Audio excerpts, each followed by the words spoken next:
49 అంటే సంతానం, 49 అంటే సంతోషం. 49 ఆంధ్రప్రదేశ్, తెలంగాణ.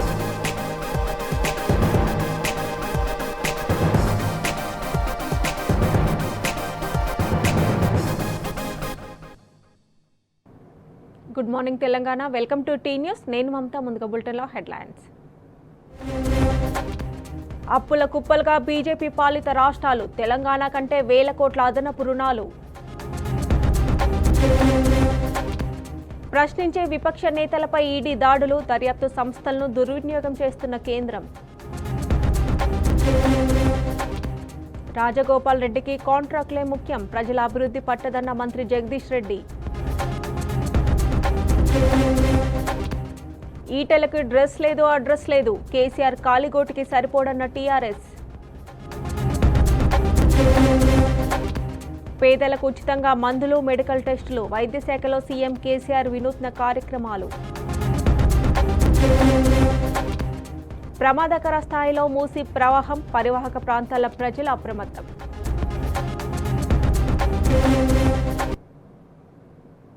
బులెటిన్లో అప్డేట్ చూస్తే, నిమిషానికి 2 కోట్ల అప్పులు, దేశంలో ప్రతి పౌరుడిపై 11 లక్షల రుణభారం.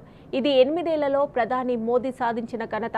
బీజేపీ పాలనలో దేశం అప్పుల భారతంగా మారుతుంది.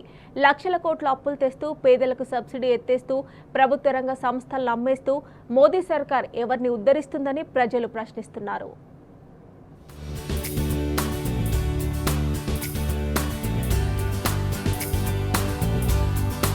అప్పులు తగ్గించుకోవాలంటూ రాష్ట్రాలకు కేంద్ర ప్రభుత్వం నీతులు చెబుతున్నది. అయితే మోదీ సర్కారు మాత్రం ఓ పద్ధతి లేకుండా అప్పులు చేస్తున్నది.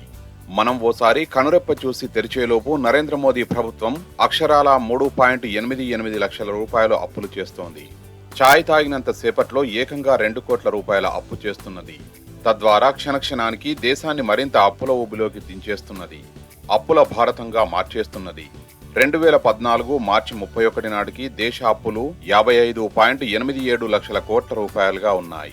ఈ ఏడాది చివరి నాటికి అవి 152.17 లక్షల కోట్ల రూపాయలు పెరగనున్నట్లు స్వయంగా కేంద్ర ప్రభుత్వమే పార్లమెంటు సాక్షిగా చెప్పింది. అంటే గత 9 ఏళ్లలో కేంద్రం ఏకంగా 96 లక్షల కోట్ల రూపాయల అప్పు చేసింది.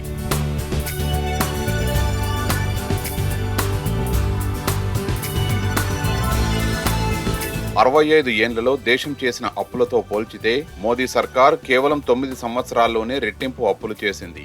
తద్వారా దేశంలోని ప్రతి పౌరుని తలసరి అప్పును రెట్టింపు కంటే ఎక్కువకు పెంచింది. 2014 నాటికి దేశ జనాభా దాదాపు 129 కోట్లు. ఈ లెక్కన అప్పుడు తలసరి అప్పు సుమారు 4.34 లక్షలు. ప్రస్తుతం దేశ జనాభా 140 కోట్లకు చేరినట్టు భావించినా ప్రతి పౌరునిపై 11 లక్షల రూపాయల రుణభారం ఉన్నట్టే. దీంతో డబుల్ ఇంజన్ సర్కార్ దారుణంగా చతికిలబడ్డట్టు స్పష్టమవుతున్నది. ఆదాయాన్ని రెట్టింపు చేయడంలో విఫలమైన మోదీ ప్రభుత్వం దేశ అప్పులను 3 తలసరి అప్పును 2.5 రెట్లు పెంచి ట్రిపుల్ ఫెయిల్యూర్ సర్కారుగా చరిత్రకెక్కింది.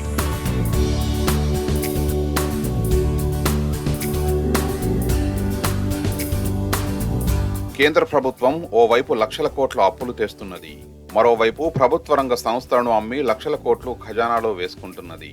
అటు పేదలకు ఇచ్చే సబ్సిడీలకు క్రమంగా మంగళం పాడుతున్నది. పెట్రోల్, డీజిల్, నిత్యావసరాల ధరలు భారీగా పెంచి ఖజానా నింపుకుంటున్నది. ఇంత చేస్తున్నా 9 ఏళ్లలో ఏమైనా ఆస్తులు సృష్టించిందా అంటే అదీ లేదు.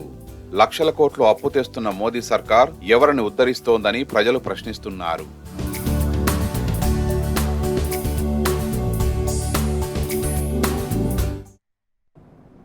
డబుల్ ఇంజన్ సర్కార్లు డబుల్ ఫెయిల్యూర్ సర్కార్లుగా మారుతున్నాయి. సింగిల్ ఇంజన్ తెలంగాణ అభివృద్ధిలో పరుగులు పెడుతుంటే, డబుల్ ఇంజన్ బీజేపీ పాలిత రాష్ట్రాలు అప్పు చేసి పప్పుకూడు తింటున్నాయి. ఎఫ్ఆర్బిఎం పరిమితికి మించి అప్పులు తెచ్చుకుంటున్నాయి. అప్పుల్లో టాప్ 10 రాష్ట్రాల జాబితాలో 5 బీజేపీ పాలిత రాష్ట్రాలే కావడం గమనార్హం.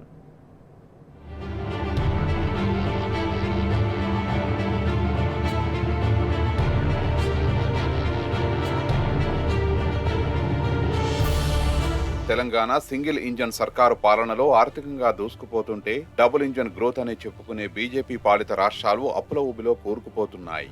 తెలంగాణ సొంత రాబడులతో దూసుకుపోతుంటే, బీజేపీ పాలిత రాష్ట్రాలు డబుల్ ఫెయిల్యూర్ సర్కార్లుగా నిలిచాయి. తాజాగా కేంద్రం వెల్లడించిన గణాంకాలను పరిశీలిస్తే ఈ విషయం స్పష్టమవుతుంది. State finance A study of budgets 2021-22 పేరిట ఆర్బీఐ ఓ నివేదిక రూపొందించింది. 2022 ఆర్థిక సంవత్సరం నాటికి దేశవ్యాప్తంగా వివిధ రాష్ట్రాల ఆర్థిక స్థితిగతులను క్షుణ్ణంగా వివరించింది. ఇందులో వెల్లడించిన వివరాల ప్రకారం దేశంలో అత్యధిక అప్పులు చేసిన రాష్ట్రంగా తమిళనాడు నిల్వనున్నది. ఆ రాష్ట్రం ఏకంగా 6.59 లక్షల కోట్ల రూపాయలు అప్పులు చేస్తుందని అంచనా. ఈ జాబితాలో తెలంగాణ 11వ స్థానంలో ఉంటుంది. తెలంగాణ అప్పులు 3.12 లక్షల కోట్ల రూపాయలుగా ఉంటాయి. అప్పుల్లో టాప్ 10 రాష్ట్రాల జాబితాలో 5 బీజేపీ పాలిత రాష్ట్రాలే ఉన్నాయి. యూపీ, మహారాష్ట్ర అప్పులు తెలంగాణ కన్నా రెట్టింపు స్థాయిలో ఉండడం గమనార్హం.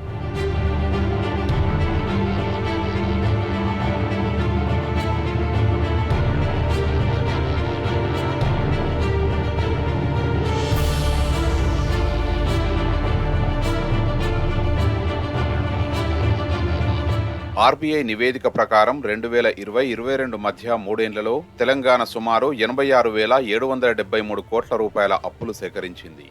డబుల్ ఇంజన్గా చెప్పుకునే పలు బీజేపీ పాలిత రాష్ట్రాలు డబుల్ రుణాలు సేకరించాయి. కర్ణాటక 1.23 లక్షల కోట్ల రూపాయల రుణాలను సేకరించింది. పంజాబ్ 53.3% అప్పులు చేసింది. బీజేపీ పాలిత రాష్ట్రాలు హర్యానా 35.3%, యూపీ 34.2%, ఉత్తరాఖండ్ 30.3%, మధ్యప్రదేశ్ 29% అప్పులు చేశాయి. కాగా తెలంగాణ చేసిన అప్పులు అదుపులోనే ఉన్నాయని కేంద్ర గణాంకాలను బట్టి తెలుస్తున్నది. జీఎస్డీపీతో పోల్చితే తెలంగాణ సేకరించిన రుణాల మొత్తం 27.4%గా నివేదిక వెల్లడించింది. ఇదే సమయంలో కేంద్ర ప్రభుత్వం సేకరించిన అప్పులు 60% మించాయి. అప్పు పుట్టిన ప్రతి చోట ఏపీ ప్రభుత్వం రుణాలు తీసుకుంటున్నట్లు కేంద్రం వెల్లడించింది. ఏపీ అప్పుల చిట్టాను నిన్న రాజ్యసభలో మరోసారి బయటపెట్టింది.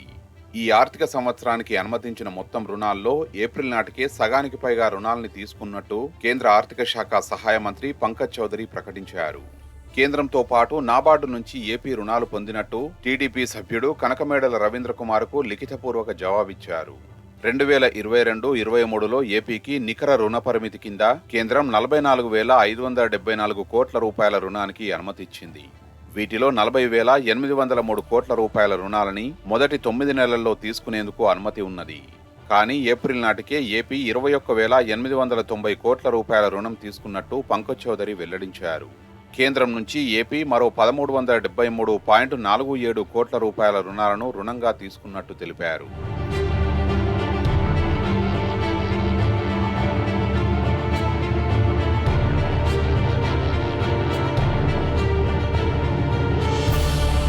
తెలంగాణ ఆర్థిక వ్యవస్థ బలంగా ఉందని ఆర్బీఐ నివేదిక స్పష్టం చేస్తున్నది.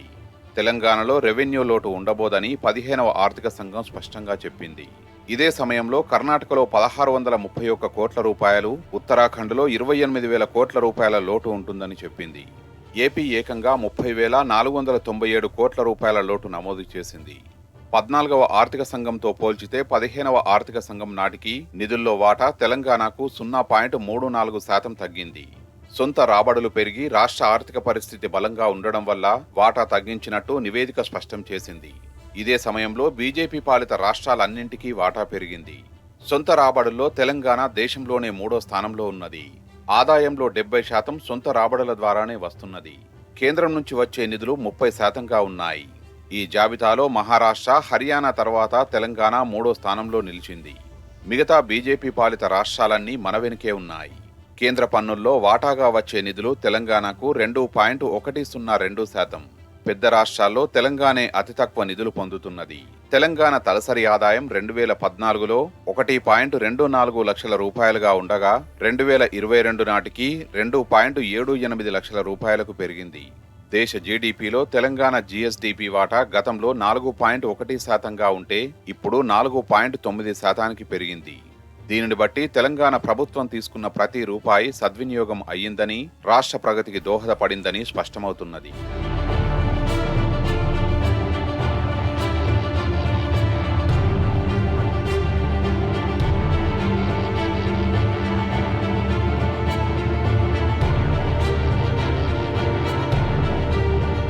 ఇక ప్రశ్నించిన వారి గొంతు నొక్కేందుకు అన్ని రకాల అస్త్రాలను ఉపయోగిస్తుంది మోదీ సర్కార్. కేంద్ర దర్యాప్తు సంస్థలతో విపక్ష సభ్యులను వేధింపులకు గురి చేస్తుంది. కేంద్రం విధానాలను ప్రశ్నించిన వారిపై ఈడీ, సిబిఐ వంటి దర్యాప్తు సంస్థలను ఉసిగొల్పుతోంది. తాజాగా సోనియా, ఫరూక్ అబ్దుల్లా వంటి సీనియర్ నేతలను కూడా ఈడీ నోటీసులతో సతాయించడం మొదలుపెట్టింది మోదీ ప్రభుత్వం.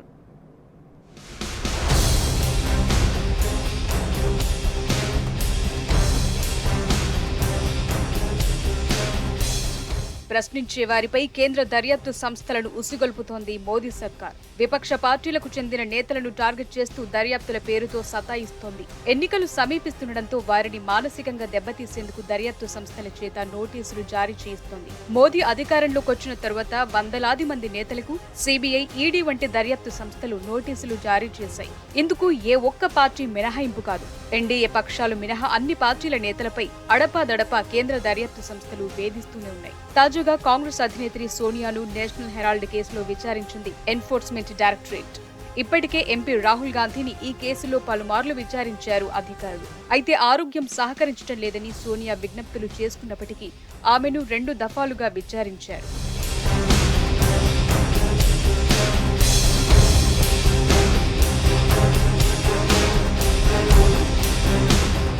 ప్రతిపక్ష నేతలకు ఎన్ఫోర్స్మెంట్ డైరెక్టరేట్ నోటీసులు ఇప్పుడు కొత్తేమీ కాదు. మహారాష్ట్రలో బీజేపీ అరాచకాన్ని ప్రశ్నించిన ఎన్సీపీ నేత శరద్ పవార్ కు షిండే సర్కారు కొలువుదీరిన మరుసటి రోజే నోటీసులు జారీ అయ్యాయి. ఇక బెంగాల్లోని మమతా బెనర్జీ సర్కారుకు చెందిన నేతలను కూడా దర్యాప్తు బృందాలతో సతాయిస్తోంది. అంతెందుకు, తాజాగా జమ్మూ కాశ్మీర్ నేత ఫరూక్ అబ్దుల్లాకు మనీ లాండరింగ్ కింద నోటీసులు జారీ అయ్యాయి. గతంలో ఆయన ఆర్టికల్ 370 రద్దుకు వ్యతిరేకంగా మోదీ సర్కారుపై విమర్శలు కురిపించారు. తాజాగా ఆయన కూడా ఈడీ లిస్టులో చేరారు.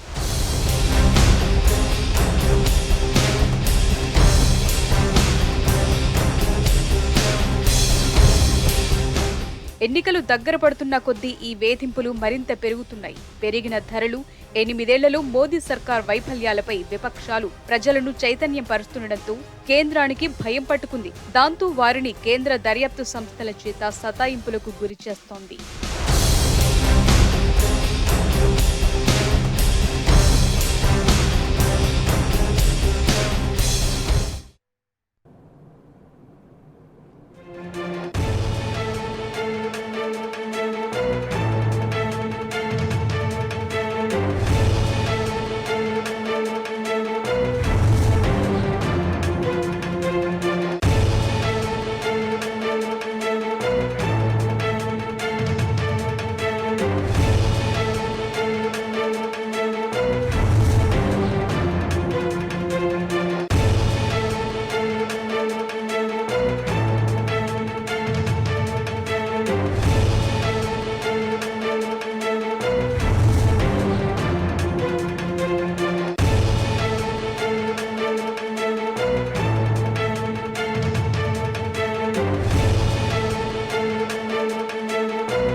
గండిపేట వరదల్లో చిక్కుకున్న కుటుంబాన్ని ఎన్డీఆర్ఎఫ్, నార్సింగ్ పోలీసులు కలిసి కాపాడారు. దాదాపు 5 గంటల పాటు ఆపరేషన్ కొనసాగింది.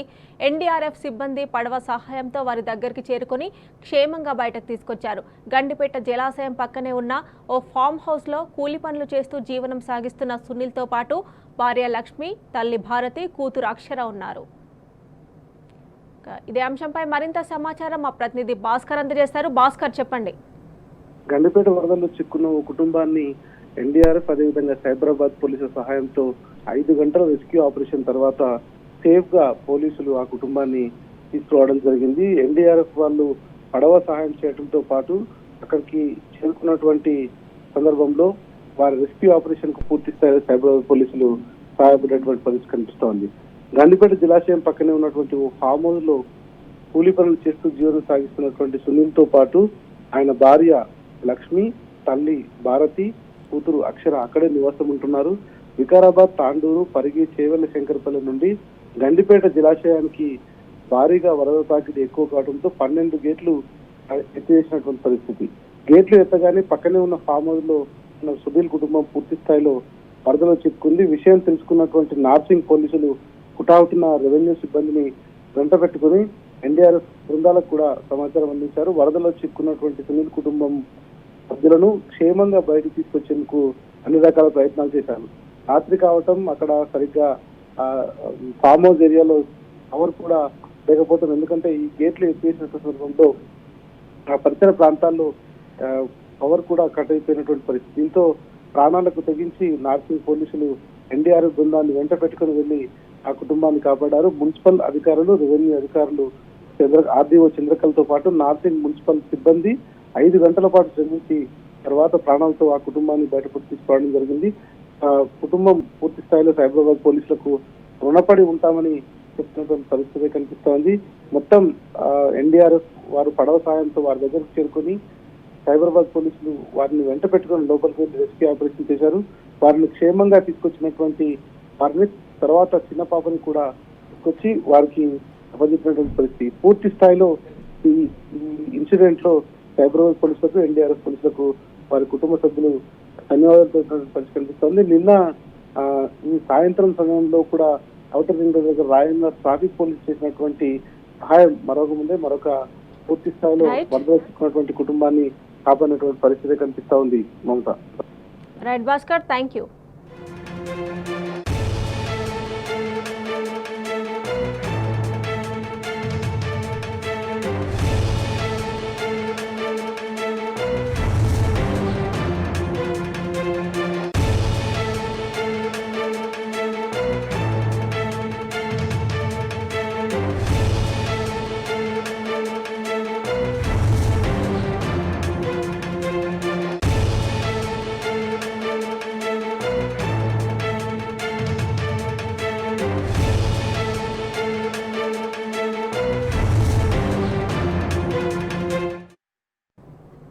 ఇవి బులెటిన్ అప్డేట్స్. నెక్స్ట్ వార్తలు వాస్తవాలు ప్రసారం అవుతుంది. Keep watching T news.